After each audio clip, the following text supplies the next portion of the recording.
Un gând după un pahar de menestrel.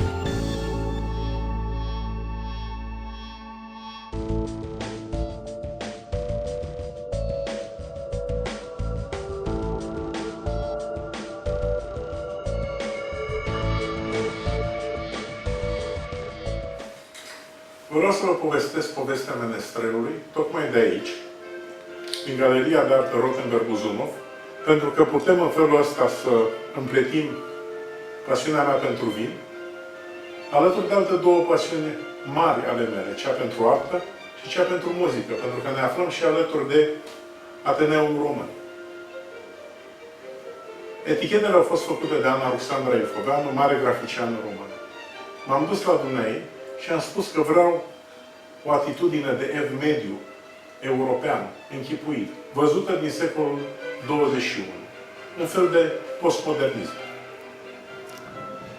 Și i-am arătat această vioară cu goarnă, destul de rară, făcută de un meșter popular, cumpărată chiar de la acest meșter popular cu ani în urmă. Iar dumneai a pus-o în mâna unui menestrel care grațios se închină în fața ascultătorilor. Așa cum și eu, grațios, mă închin în fața celor care beau ca și mine un pahar de menestrel.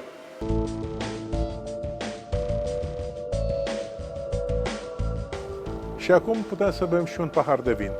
Menestrel, desigur. Gândul v-a fost oferit de vinul Rothenberg, cel mai bun merlot din România.